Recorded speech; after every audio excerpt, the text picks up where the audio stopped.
Hello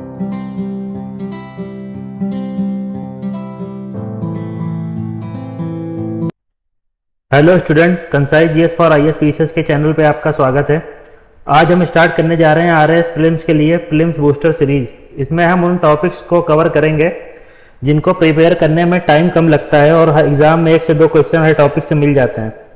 इसमें जो आज हम राजस्थान का नेशनल पार्क कवर करेंगे टॉपिक, और आने वाले वीडियो लेक्चर्स में डिफरेंट टॉपिक्स को कवर करेंगे, जैसे constitutional and non constitutional bodies हो गई, अमेंडमेंट हो गए जितने भी आज तक के हुए हैं इंपॉर्टेंट, बायोस्फीयर रिजर्व हो गए, रिसोर्सेज हो गए उनकी कहाँ मिलते हैं, क्या स्थिति है, राजस्थान की जो रिवर्स हैं उनको कवर करेंगे, साथ ही जो इंपॉर्टेंट डे हैं राजस्थान में जो मेले होते हैं उनकी स्थिति कहाँ पे है, साथ ही इंपॉर्टेंट मंदिर हैं उनकी क्या खूबियाँ, उनकी स्थिति कहाँ है, किस जिले में पड़ते हैं, ये सब चीज़ें कवर करेंगे।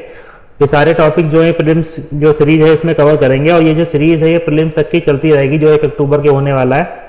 तो आपको इस लेक्चर की अगर पीडीएफ चाहिए हो तो हमारे टेलीग्राम चैनल ज्वाइन कर लीजिएगा, Kansai GS for IAS PCS का। उसमें आपको इस लेक्चर की पीडीएफ मिल जाएगी, नोट्स बनाने की आपको जरूरत नहीं पड़ेगी इससे। और बाकी जो हमारे चैनल पर करंट अफेयर की सीरीज चल रही है मोबाइल की, उसको हम 10 से 12 सितंबर तक की पूरी कवर करा देंगे। उसका 50 से 60% जो पार्ट है वो कंप्लीट हो चुका है, और इकोनॉमी सर्वे हमने पूरा कंप्लीट करा दिया है। बजट का एक लेक्चर बचा है, उसको भी जल्दी खत्म करा दिया जाएगा। तो लेक्चर में आगे बढ़ने से पहले अगर चैनल पे आप नए हो तो हमारा चैनल सब्सक्राइब कर लीजिएगा, ताकि जो आने वाले वीडियो है उसकी नोटिफिकेशन आपको मिलती रहे। तो बढ़ते हैं आगे लेक्चर में आज के। तो आज का हमारा टॉपिक कौन सा है? National park of Rajasthan. Rajasthan के जितने भी नेशनल पार्क हैं उनको आज हम देखेंगे, 5 जो हैं उनको डिटेल में देखेंगे। जैसे ये मैप में आपको दिख रहा होगा, पहला डिजर्ट नेशनल पार्क हो गया, सरिस्का हो गया, केवलादेव, रणथंभौर, और ये सारे नेशनल पार्क को डिटेल में जानेंगे। और ये भी जानेंगे कि वर्ल्ड में पहला नेशनल पार्क कौन सा था, और इंडिया में, और साथ ही राजस्थान का पहला नेशनल पार्क, जैसा सब कुछ जानेंगे। बढ़ते हैं लेक्चर में आगे। तो इसमें टॉपिक जो दिए क्या है, राष्ट्रीय पार्क की परिभाषा समझेंगे क्या होती है, कुल राष्ट्रीय उद्यान कितने हैं इंडिया में और राजस्थान में, पहला राष्ट्रीय उद्यान ये हमने जैसे बता दिया, और राजस्थान के जितने नेशनल पार्क हैं उनको डिटेल में एक एक चीज देखेंगे उसकी। तो पहले जान लेते हैं हम डेफिनेशन क्या है नेशनल पार्क की, और ये डेफिनेशन किसने दी है। तो जो ministry of environment, climate change और फॉरेस्ट्री की मिनिस्ट्री है, MOFCC इसको शॉर्ट फॉर्म में कहते हैं, पर्यावरण, वन एवं जलवायु परिवर्तन मंत्रालय, उसके अनुसार एक परिभाषा दी गई है नेशनल पार्क की। तो ये क्या दी है देख लेते हैं। इसके अनुसार बताया गया नेशनल पार्क जो होता है वह संरक्षित क्षेत्र है जिसे किसी राज्य सरकार द्वारा पारिस्थितिकी, पशु पक्षी, वनस्पति, भू आकृति, जल संरचना के महत्व, संरक्षण तथा प्रसार के उद्देश्य से संरक्षित किया जाता है। तो ये जो पर्यावरण, वन और जलवायु परिवर्तन मंत्रालय, उसके अनुसार जो परिभाषा दी गई है उसके अनुसार ये बताया गया कि राज्य सरकार जो है पारिस्थितिकी या पशु पक्षी, वनस्पति, भू आकृति, जल संरचना के महत्व के हिसाब से अगर किसी का संरक्षण और प्रसार के उद्देश्य से इसको संरक्षित करती है तो ये नेशनल पार्क की परिभाषा हो जाती है।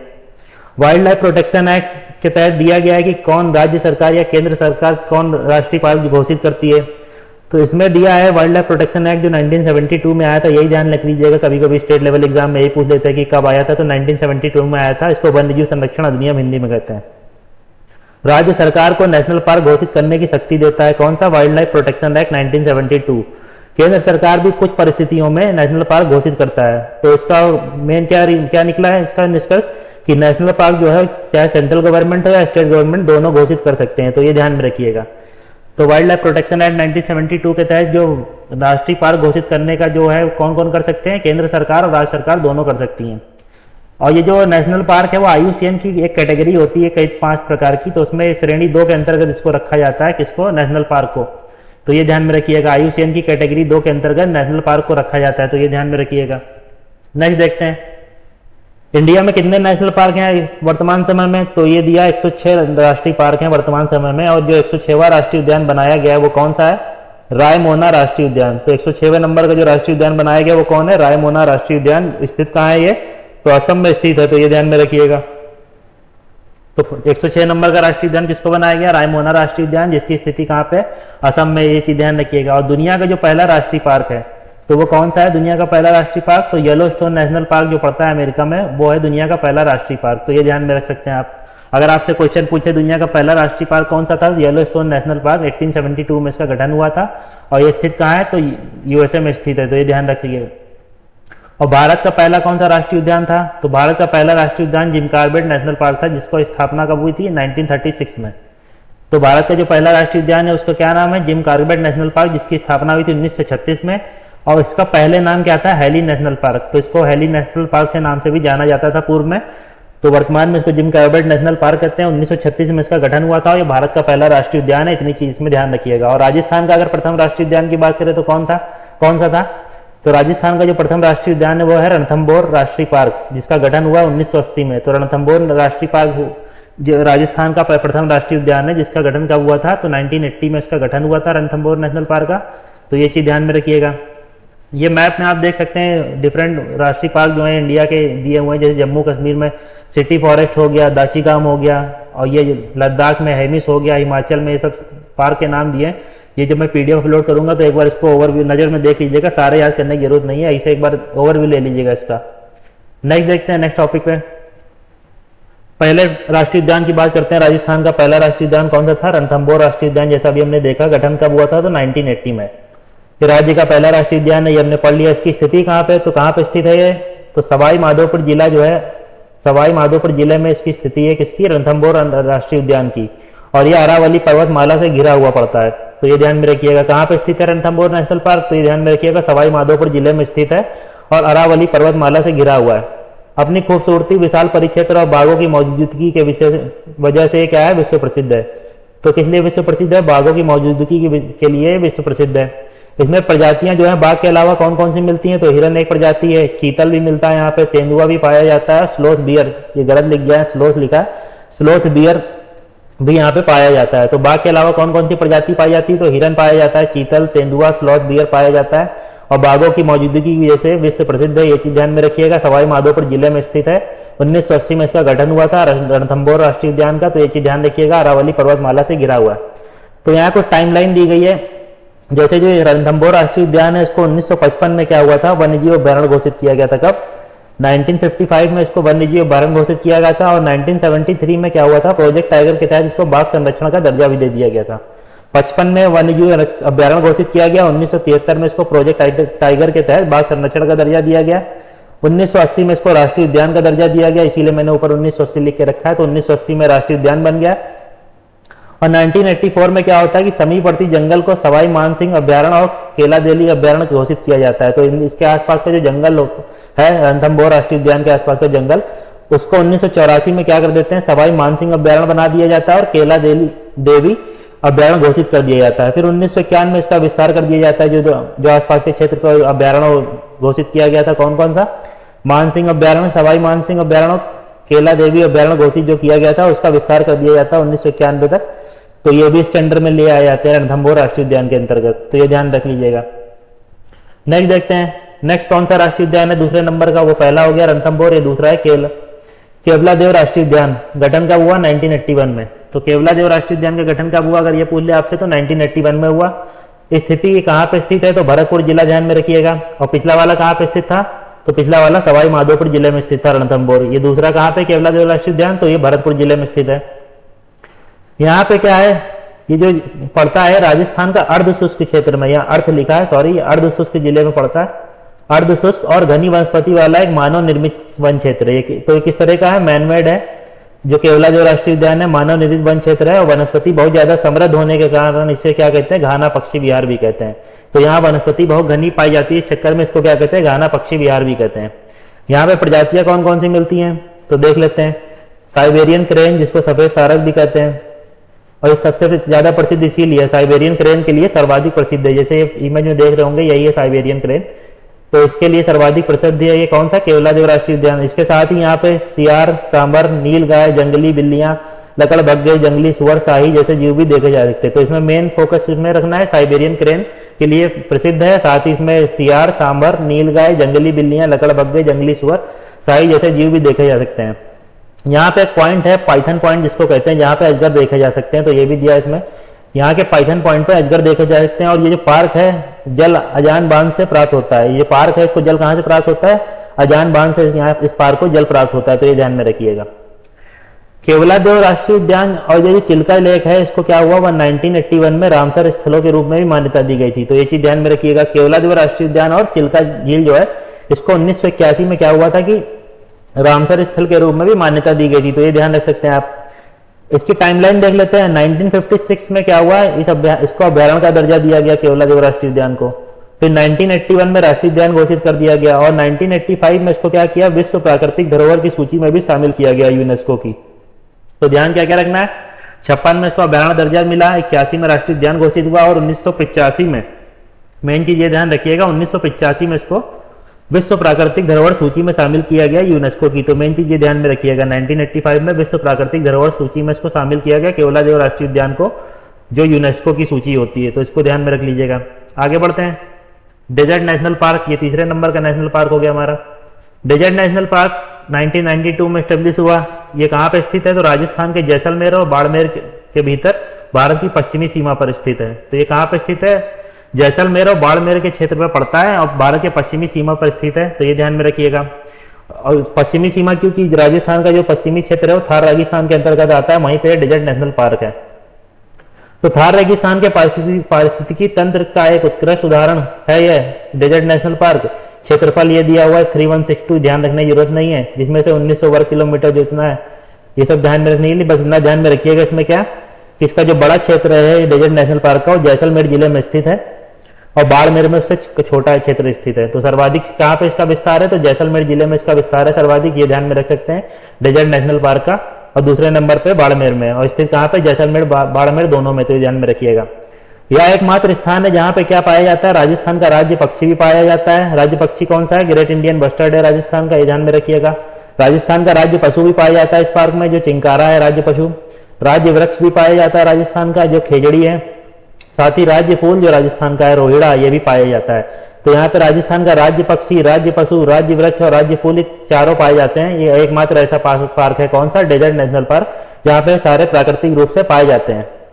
ये जो पार्क है लहरदार रेत के टीलों, दांतेदार चट्टान, घने नमक की झील के तल और मध्यवर्ती क्षेत्रों से बना हुआ है। तो इसलिए ध्यान में रखिए इसकी प्रकृति है किस तरह की, रेतदार टीले पाए जाते हैं, दांतेदार चट्टान पाई जाती है, घने नमक की झील पाए जाते हैं और मध्यवर्ती क्षेत्र से बना है। तो ये ध्यान में रखिएगा।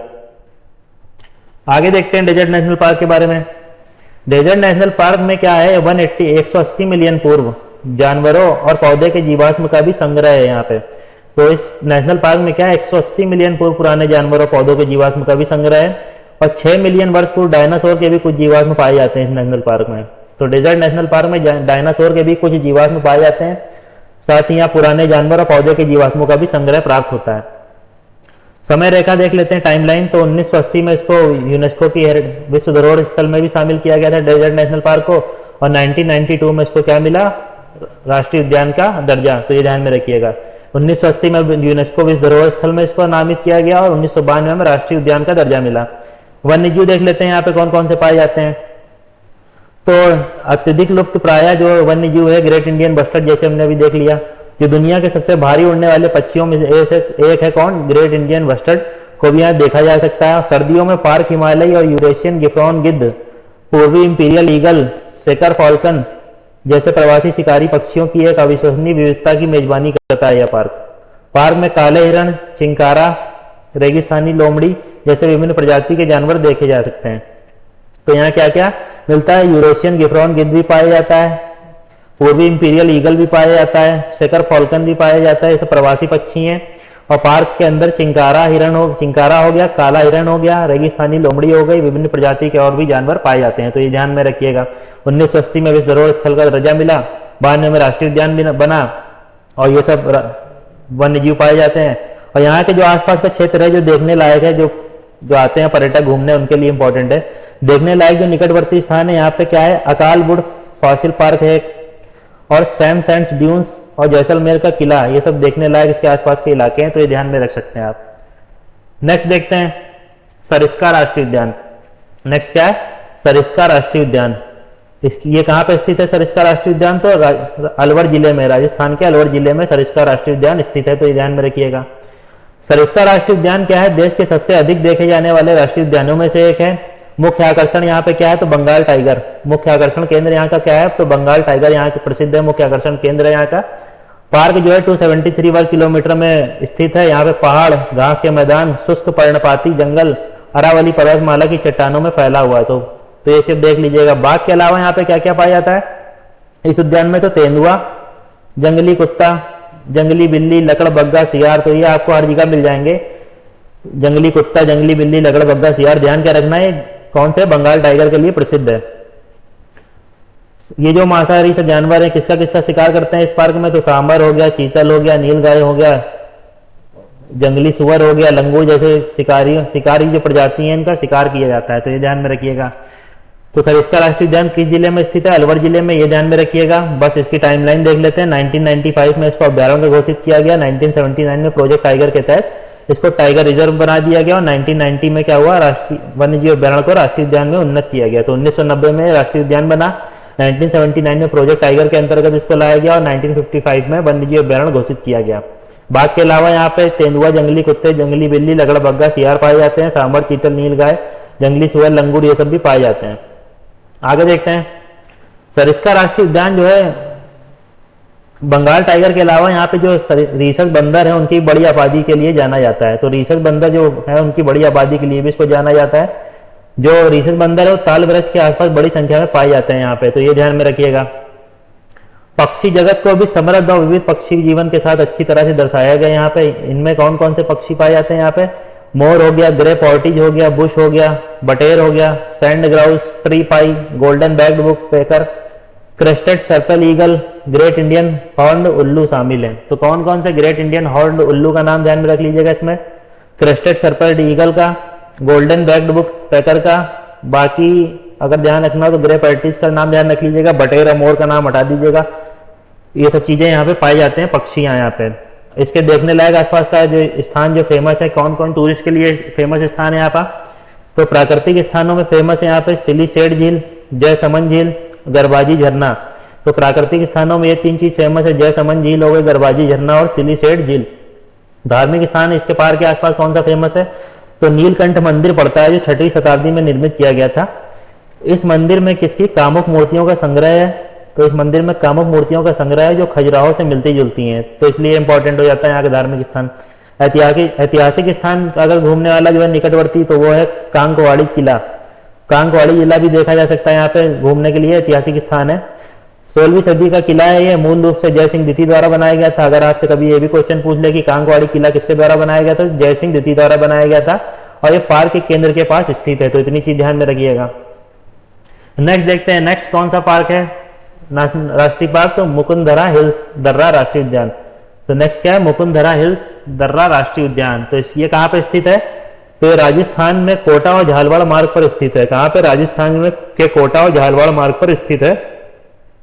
मुकुंदरा हिल्स राष्ट्रीय उद्यान क्या है? दो समानांतर पहाड़ों की श्रेणी के बीच स्थित है। कौन कौन सी जो पहाड़ों की श्रेणी है? मुकुंदरा और गागरोला पहाड़ों की दो श्रेणी है, उसके बीच ये स्थित है मुकुंदरा हिल्स राष्ट्रीय उद्यान, जो लगभग 80 किलोमीटर की लंबाई में फैले हुए है। ये दोनों श्रेणी मुकुंदरा और गागरोला जो पहाड़ों की श्रेणी है ये फैली हुई है 80 किलोमीटर के एरिया में, और इन्हीं के बीच ये मुकुंदरा हिल्स दर्रा राष्ट्रीय उद्यान है।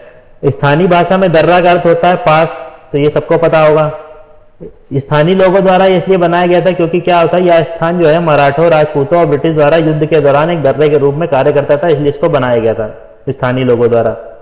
घाटी की सीमाओं के साथ 4 नदियां बहती हैं यहाँ पे, तो 4 नदियों के नाम ध्यान रख लीजिएगा। कौन कौन सी नदियां हैं? रमजान, आहू, काली, चंबल। तो 4 नदियां इस मुकुंदरा राष्ट्रीय उद्यान से के आसपास बहती हैं। कौन कौन सी इस घाटी में? तो रमजान हो गई, आहू हो गई, काली और चंबल नदियां हो गई।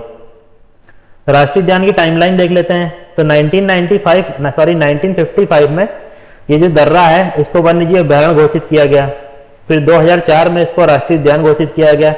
2013 में क्या होता है, तो NTCA जो है नेशनल टाइगर कंजर्वेशन अथॉरिटी, उसकी मंजूरी मिलती है और ये टाइगर रिजर्व के रूप में घोषित कर दिया जाता है। और 2020 में ministry of environment, forestry, climate change जो मिनिस्ट्री है उसने क्या किया, इसको इको सेंसिटिव जोन के रूप में अधिसूचित कर दिया। तो 1955 में इसको क्या मिला? वन्यजीव अभ्यारण्य का दर्जा मिला। 2004 में राष्ट्रीय पार्क का दर्जा मिला। 2013 में इसको टाइगर रिजर्व घोषित किया गया। 2020 में इसको क्या इको सेंसिटिव जोन के रूप में अधिसूचित कर दिया गया, किसको? मुकुंदरा हिल्स दर्रा राष्ट्रीय उद्यान जो है ये पड़ता कहाँ है? राजस्थान में कोटा झालवाड़ मार्ग पर स्थित है, तो ये चीज ध्यान में रखिएगा। और मुकुंदरा और गागरोला जो पहाड़ों की समानांतर श्रेणी है दो, उन्हीं के बीच में स्थित है। आगे देखते हैं यहाँ वन्य जीव कौन कौन से पाए जाते हैं। तो वन्य जीवन में यहाँ बाघ के अलावा कौन कौन से? तेंदुआ है, हिरण है, जंगली सुअर है, भालू शामिल है। यहाँ घना जंगल वाला क्षेत्र है, विभिन्न प्रकार के पक्षियों का घर भी है। तो पक्षियों के इसमें नाम नहीं दिए हैं जी, बस इतना ध्यान में रख लीजिएगा। तेंदुआ, हिरण, जंगली सुअर, भालू इनके लिए फेमस है और विभिन्न प्रकार के पक्षी पाए जाते हैं, तो ये सब ध्यान में रखने की जरूरत नहीं इतना। देखने लायक जो निकटवर्ती स्थान है यहाँ का, ये ध्यान में रख लीजिएगा। रॉक पेंटिंग के लिए अलनिया बांध, रॉक पेंटिंग वहाँ पे फेमस है, उसके लिए अलनिया बांध है देखने लायक निकटवर्ती स्थान। जग मंदिर महल फेमस है देखने लायक, गढ़ महल है देखने लायक यहाँ आसपास। महाराव माधव सिंह संग्रहालय देखने लायक स्थान है यहाँ का। जवाहर सागर बांध हो गया और गराड़िया महादेव मंदिर, तो ये सब देखने लायक स्थान है यहाँ के आसपास। जो भी टूरिस्ट आते हैं उनके लिए ये घूमने लायक स्थान है, तो इतना ध्यान में रखिएगा। वन्य जीवों में तेंदुआ, हिरण, जंगली सुअर, भालू और बाघ तो यहाँ मिलते ही मिलते हैं। बाघों के अलावा ये सब चीजें भी पाई जाती हैं। तो आज का लेक्चर खत्म होता है। आई होप आपको ये लेक्चर वीडियो अच्छा लगा होगा। मिलते हैं तब तक के लिए नेक्स्ट वीडियो में। अगर वीडियो अच्छा लगा हो तो वीडियो को लाइक कर दीजिएगा, चैनल पे नए हो तो चैनल को सब्सक्राइब कर लीजिएगा और बेल आइकन हिट कर दीजिएगा ताकि आने वाला जो वीडियो है उसकी नोटिफिकेशन आपको सबसे पहले पहुंचे। मिलते हैं नेक्स्ट वीडियो पे। Good bye.